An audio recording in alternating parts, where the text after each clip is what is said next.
गुरु प्यारी सास संगत जी, आप सभी को राधा स्वामी जी। संगत जी, गुरु हमेशा ही हमारे भाव को देखते हैं कि किस भाव से हम सत्संग जाते हैं या किस भाव से हम भजन सिमरन करते हैं। गुरु हमेशा ही, अगर हमारा भाव सच्चा होगा तो वह हमसे प्रसन्न होते हैं। अगर हम किसी भी स्वार्थ की भावना से सत्संग जाए या फिर किसी स्वार्थ की भावना से सेवा करते हैं या फिर सत्संग घर की दान पेटी में सेवा डालते हैं, गुरु हमें उनका फल नहीं बख्शते हैं, क्योंकि उनका मानना है कि निस्वार्थ ही सेवा सबसे अच्छा विकल्प होता है, जिसमें हम लोग कभी भी फल की इच्छा ना करें। संगत जी, संगत के अपने इस चैनल पे पहली बार आना हुआ हो तो सब्सक्राइब अवश्य करके बेल आइकन जरूर दबाएं जी। संगत जी, यह बात बड़े महाराज जी के समय की है। उस समय डेरे के बाहर एक बुजुर्ग अम्मा फल और सब्जियों का काम किया करती थी। उनकी ठेला लगाया करती थी। अम्मा का दुनिया में सतगुरु जी के अलावा कोई भी नहीं था। अम्मा बहुत ही ज़्यादा बूढ़ी भी हो चुकी थी, लेकिन डेरे की सेवा और भजन सिमरन के प्रति बहुत ही ज़्यादा उनका भाव था। साथ संगत जी, उस समय बड़े महाराज जी रोज़ संगत को दर्शन भी दिया करते थे और सत्संग भी फरमाते थे।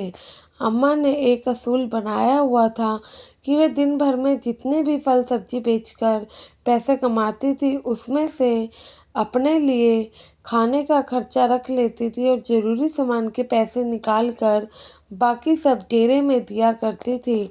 अम्मा रोज़ शाम को महाराज जी का सत्संग सुनने जाती और महाराज जी के दर्शन करने के बाद अपने पूरे दिन की कमाई वहाँ दान पेटी में डाल दिया करती। संगत जी, अम्मा जी ने डेरे के बाहर एक छोटी सी झोपड़ी बना रखी थी, जिसमें वह रहा करती थी। पूरे दिन की कमाई के बाद जब वो सत्संग जाती तो उन्हें काफ़ी अच्छा महसूस होता था। लेकिन एक दिन क्या हुआ कि बहुत बारिश हो रही थी, तो कोई भी ग्राहक अपने घर से बाहर ही नहीं निकला। तो उस वजह से अम्मा का कोई भी फल और सब्जी ना बिक सका और इस बात से अम्मा बहुत ही ज़्यादा उदास हो गई। और उनका तो कई सालों का असूल था, वे डेरे में खाली या जाया ही नहीं करती थी। उस दिन अम्मा यही सोच के सत्संग भी नहीं गई कि मैं वहाँ पर जाके क्या सेवा पेटी में डालूँगी, और यही सोचकर अपने ठेले पर बैठी रही। उस दिन ही बड़े महाराज जी ने जब सत्संग फरमाया और अपने संगत को दर्शन दिया, उसके बाद बाबा जी अपनी गद्दी पर काफ़ी देर तक बैठे रहे। जब सेवादारों ने देखा कि बड़े महाराज जी काफ़ी देर से गद्दी पे बैठे हैं, तो वे महाराज जी के पास जाकर पूछते हैं कि सतगुरु जी, यहाँ बैठने का कोई कारण? क्योंकि रोज़ की तरह आप सत्संग फरमाने और दर्शन करने के बाद तो सत्संग पंडाल से निकलकर अपनी कोठी में चले जाते हैं। आज काफ़ी देर हो गई है जो आप यहीं बैठे हैं, इसलिए हम आपसे पूछने आ गए हैं।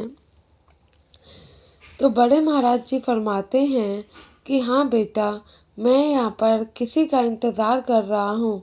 तो सेवादार कहते हैं, बाबा जी आप सतगुरु जानी जान हो, तो आप भला किसका इंतज़ार कर रहे हो? हमें बताइए, हम उन्हें बुलाकर ले आते हैं।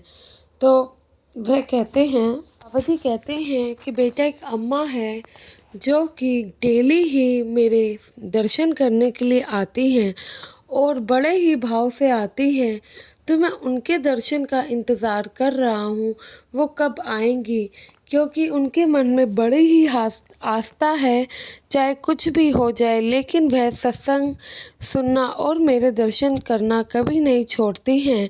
तुम जाओ, वो बाहर दुकान पर बैठी होंगी, उनको यहाँ पर लेकर आओ। तो सेवादार ने महाराज जी का हुक्म माना और डेरे के बाहर जाकर बूढ़ी अम्मा को साथ चलने के लिए कहता है। बूढ़ी अम्मा थोड़ी सी परेशान हो जाती हैं और उनका तो मुँह वैसे ही लटका हुआ था उदासी के कारण, क्योंकि वे यही सोचती हैं कि आज मेरे पास सेवा में डालने के लिए तो कुछ है भी नहीं, तो मैं ऐसे कैसे जा सकती हूँ। जब सेवादार कहते हैं कि अम्मा क्या हुआ, आप हमारे साथ क्यों नहीं चल रही हैं? तो अम्मा उन्हें सारी घटना बताती हैं। तो सेवादार कहते हैं, आप मेरे साथ चलिए, महाराज जी आपका इंतज़ार कर रहे हैं। जब अम्मा ये बात सुनती है तो और ज़्यादा हैरान होती है। कहती है, मैं बाबा जी के सामने खाली हाथ कैसे जाऊंगी? लेकिन अंदर से खुशी भी थी, बाबा जी ने मुझे बुलाया है। यह सोचकर वह सत्संग पंडाल में चली जाती हैं। जाकर देखती हैं कि पूरा पंडाल खाली पड़ा है। सिर्फ बड़े महाराज जी और उनके कुछ सेवादार वहाँ मौजूद हैं। यह देखकर अम्मा बहुत रोती है, बहुत ही ज़्यादा। फिर बड़े महाराज जी उनसे पूछते हैं कि अम्मा, तुम आज आई क्यों नहीं थी?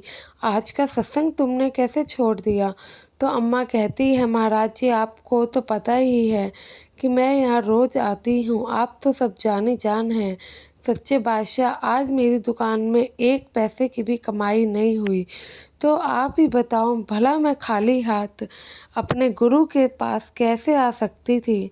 गुरु के घर खाली हाथ कैसे जा सकती थी?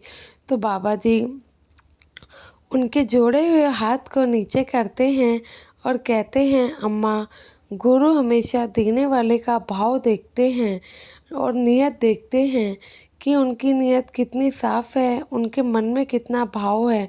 गुरु कभी भी ये नहीं कहते हैं कि आप सेवा करो, सेवा डालो। बस वो तो आपको हमेशा ही भजन सिमरन की राह पर चलने को कहते हैं। अगर आपकी नीयत साफ़ है, भाव साफ़ है, तो अगर आपने 1 रुपए की सेवा भी कर दी या सत्संग घर का सच्चे दिल से एक पत्ता भी उठा लिया, उसमें भी सद्गुरु खुश हो जाते हैं और उनकी दया दृष्टि तो अपने बच्चों पर हमेशा ही बनी रहती है। उन्हें पता है कि उनका बच्चा कब क्या कर रहा है, क्या नहीं। तो संगत जी, आपसे भी यही विनती है कि कभी भी निस्वार्थ भाव से किसी की सेवा करें, क्योंकि ऊपर वाला सब जानता है, उनसे कुछ भी नहीं छुपा है। तो आशा है आज की ये साखी आपको पसंद आई होगी और संगत के अपने इस चैनल को आप सब्सक्राइब जरूर करेंगे। गुरु प्यारी साथ संगत जी, आप सभी को हमारी तरफ से राधा स्वामी जी।